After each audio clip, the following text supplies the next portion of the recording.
Hello hi all, welcome back to my channel. So இன்றைக்கி வந்து அகர் அகர் pudding தான் நம்ம பண்ண போகிறோம். ஸோ இந்த மாதிரி வந்து டிபார்ட்மெண்டல் ஸ்டோர்லேயே உங்களுக்கு கிடைக்கும். அகர் அகர் நம்ம கடல் பாசின்னு சொல்லுவோம். ஸோ அதுதான், அதை வச்சு தான் இன்றைக்கி ஸ்வீட் செய்ய போகிறோம். ஸோ பார்த்திங்க அப்படின்னா நான் ஒரு பேக்கெட் எடுத்திருக்கேன், 18 கிராம்ஸ் இருக்குது. அதை வந்து ஒரு தண்ணியில் வந்துட்டு நல்லா மூழ்கிற அளவுக்கு தண்ணி ஊற்றி நல்லா ஒரு 15 மினிட்ஸ் நல்லா இது பண்ணி வச்சுக்கோங்க. இப்போ வந்து ஒரு பேன் எடுத்துக்கோங்க. ஸோ வந்து அடுப்பை பற்றிக்கலாம். அடுப்பை பற்றிட்டு நம்ம வந்து எடுத்து வச்சிருக்கிற அகர் அகரை வந்து இதில் ஆட் பண்ணிக்கலாம். நல்லா மசிச்சுக்கலாம் ஃப்ரெண்ட்ஸ். நல்லா பாருங்கள். ஸோ பார்த்தீங்க அப்படின்னா இதில் வந்துட்டு நல்லா இதாயிரும். ஸோ இப்போ வந்துட்டு இதில் ஆட் பண்ணிக்கலாம். ஸோ இப்போ நல்லா கலந்து விட்டுக்கலாம். நல்லா ஒரு கொதி வந்துருச்சு.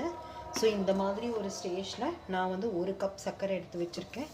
நீங்கள் உங்களுக்கு சர்க்கரை வந்து கம்மி பண்ணணும் அப்படின்னாலும் கம்மி பண்ணிக்கோங்க, 3/4 கப்பாக கூட போட்டுக்கோங்க. ஸோ இது நல்லா கலந்து விட்டுருங்க.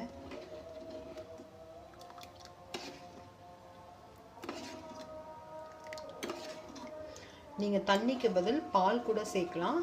நான் இன்றைக்கி வந்து பால் சேர்க்கலை.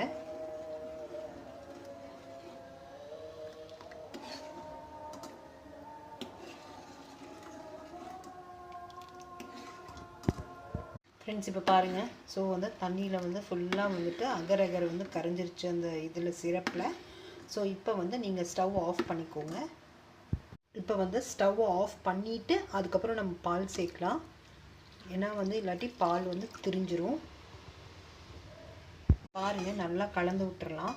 நல்லா கலந்து விட்டுட்டு இப்போ நான் வந்து ஒரு தட்டில் வந்து ஒரு வடிகட்டி எடுத்து வச்சுருக்கேன். ஸோ இதை எடுத்து இதில் நல்லா போர் பண்ணிக்கலாம் ஃப்ரெண்ட்ஸ். அகர் அகர் வந்து கொஞ்சம் வந்து தட்டில் போட்டிருக்கேன், மீதி வந்து கொஞ்சம் டிஃபன் பாக்ஸில் போட்டிருக்கேன்.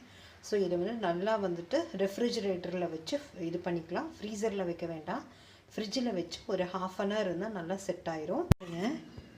நான் வந்து நல்லா தட்டு போட்டு மூடிட்டு அதுக்கப்புறம் ரெஃப்ரிஜிரேட்டரை வைக்கிறேன். நீங்கள் வேணும்னா டிஃபன் பாக்ஸில் கூட போட்டு சூப்பராக வந்துட்டு அகர் அகர் புட்டிங் வந்து இதாகிடுச்சு.